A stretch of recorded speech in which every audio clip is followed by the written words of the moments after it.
Oke, kembali bersama Kak Noven. Hari ini kita akan membahas tentang konsep metodologi berpikir serta apa definisinya. Pertama, berpikir induktif. Definisinya, metode penalaran dari hal-hal khusus seperti data, observasi ya, untuk menuju kesimpulan umum. Filosofisnya ini berakar dari empirisme. Pencetusnya seperti contohnya tokohnya itu adalah Francis Bacon dan John Stuart Mill. Contohnya melihat 100 angsa berwarna putih, lalu menyimpulkan semua angsa berwarna putih. Walaupun ada potensi salah bila ditemukan angsa hitam. Nah, tapi ini tetap disebut dengan cara berpikir induktif. Yang kedua, cara berpikir deduktif atau disebut juga berpikir deduktif. Definisinya apa? Penalaran dari prinsip umum atau premis universal menuju kesimpulan khusus. Biasanya ini dipengaruhi dengan rasionalisme. Ya. Tokoh-tokoh yang terkenal dengan berpikir deduktif ini Aristoteles dan René Descartes. Descartes. Contohnya, semua manusia fana. Socrates adalah manusia. Jadi Socrates fana. Nah, ini seperti cara berpikirnya implikasi ya, jika maka. Lalu ketiga, berpikir abduktif. Apa definisinya? Metode inferensi untuk mencari penjelasan yang paling mungkin dari suatu fenomena. Ini diperkenalkan oleh Charles S. Peirce dalam pragmatisme. Contohnya seperti ini. Ada jejak kaki basah di lantai. Maka mungkin seseorang baru saja masuk dari luar saat hujan-hujan. Nah, itu cara contoh berpikirnya seperti itu. Lalu berpikir analitik yang keempat, berpikir analitik. Definisinya apa? Membongkar suatu masalah atau ide menjadi bagian-bagian kecil untuk dipahami secara sistematik.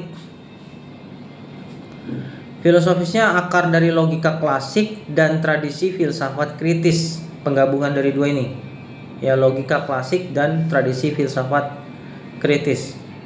Contohnya dalam menganalisa puisi, memecahnya ke aspek rima, metafor, tema dan lain-lain.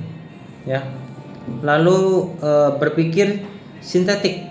Yang kelima, berpikir sintetik. Apa definisinya? Menggabungkan berbagai elemen data atau ide menjadi satu kesatuan yang utuh. Hal ini dipengaruhi oleh pemikiran Immanuel Kant yang dikenal dengan sintesis a priori. Contohnya apa? Menyatukan data sains, sejarah, dan teologi untuk membangun teologi penciptaan. Yang keenam, itu adalah metodologi berpikir kritis. Ya, metodologi berpikir kritis. Apa definisi berpikir kritis di sini? Definisinya itu kemampuan mengevaluasi argumen, bukti, dan asumsi dengan standar logika, objektivitas, dan refleksi diri. Ini dikembangkan sejak dari Socrates sampai menuju ke tradisi critical thinking modern. Contohnya menguji apakah klaim herbal X menyembuhkan kanker. Apakah benar berdasarkan penelitian ilmiah? Nah, seperti itu cara pikirnya. Lalu ketujuh, berpikir kreatif. Definisinya proses menghasilkan ide baru, solusi unik, atau kombinasi tak terduga. Filosofisnya di sini terhubung dengan filsafat estetika dan pemikiran inovasi. Contoh, mendesain teknologi baru dari prinsip alam, misalnya biomimikry. Jadi mengcopy dari alam, misalnya seperti telinga kelelawar gitu, menjadi radar konsepnya, atau seperti konsepnya parasut, melihat dari tanaman yang apa itu namanya, yang spora itu loh, yang bisa nyebar. Yang kedelapan, berpikir dialektis. Definisinya proses berpikir dengan menimbang tesis dan antitesis dan menghasilkan sintesis atau adaptasinya. Di sini dikembangkan oleh Hegel, Marx, lalu dikembangkan dalam hermeneutika. Contohnya misalnya tesis manusia itu bebas. Antitesisnya manusia ditentukan atau dijaga melalui sebuah sistem. Sintesisnya manusia bebas dalam batas tertentu atau manusia bisa bebas hanya jika dia berjalan pada sistem tertentu.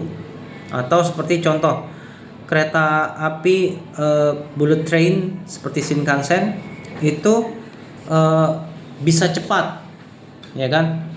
Tapi cepatnya itu hanya di dalam tracknya, dalam sistem. Jadi nggak mungkin Shinkansen bisa cepat kalau misalnya di laut gitu medannya. Nah itu nggak mungkin. Kesembilan, berpikir reflektif. Definisinya menimbang ulang pengalaman, asumsi dan nilai dalam kesadaran diri. Ya, reflektif menimbang ulang pengalaman, asumsi dan nilai dalam kesadaran diri. Ini yang mengembangkan John Dewey, ya, dari dunia pendidikan. Terus Soren Kierkegaard, ya, yang punya filosofi eksistensialisme, ya. Contohnya, setelah gagal, seseorang merefleksikan apa yang bisa dipelajari untuk masa depan, atau dia merefleksikan diri, apa ya penyebab kegagalan saya supaya tidak gagal lagi di masa depan. Lalu ke-10 adalah berpikir hermeneutis. Nah, definisinya ini adalah metodologi memahami teks, simbol atau pengalaman dalam konteks historis dan maknanya. Filosofis ini dikembangkan oleh Schleiermacher, terus Dilthey, Heidegger, Gadamer juga, ya. Contohnya menafsirkan perumpamaan Yesus dalam konteks budaya Yahudi abad pertama. Akan susah memahami Yesus ketika kita memandangnya dari sisi modern saja gitu. Nah, itu akan susah untuk memahami sesuai konteksnya. Ke-11, berpikir fenomenologis. Definisinya menyadari dan menganalisis pengalaman sebagaimana dialami tanpa asumsi eksternal. Ingat ya, tanpa asumsi eksternal.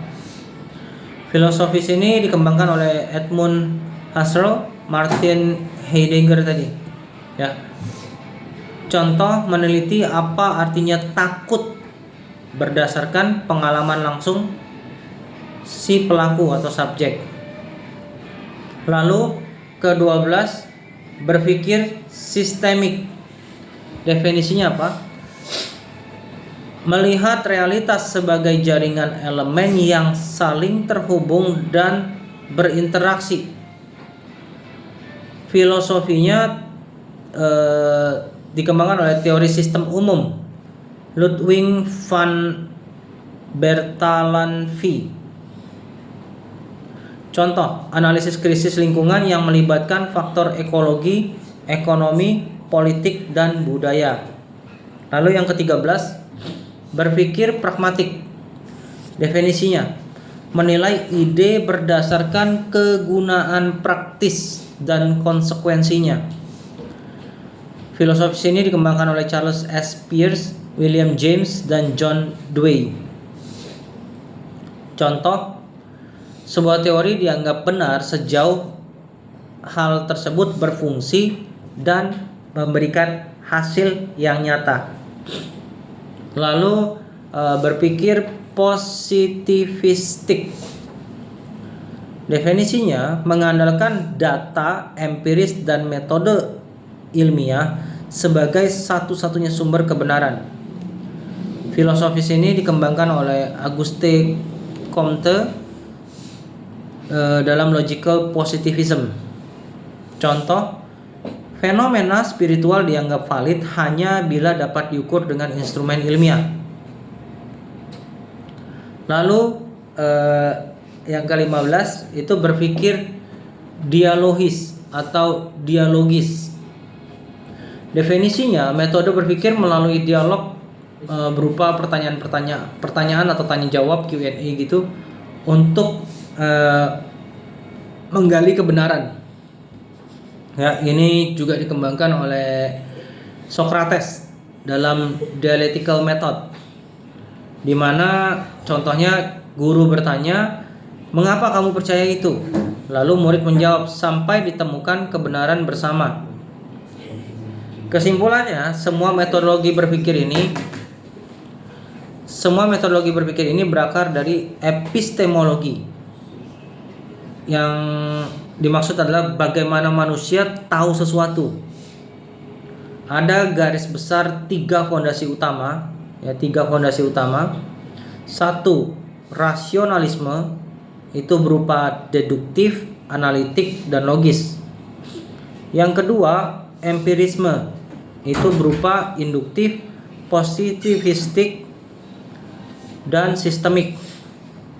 Yang ketiga, pragmatisme dan eksistensialisme, yang terdiri dari abduktif, reflektif, dan fenomenologis.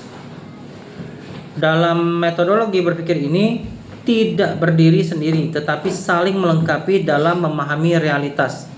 Hal ini akan bisa digunakan dalam renungan, refleksi pribadi, atau devotion time gitu, atau untuk pendalaman Alkitab, untuk khotbah gitu, atau untuk tesis ataupun skripsi gitu. Sekian hal yang Kak Noven bahas tentang metodologi. Tuhan Yesus memberkati.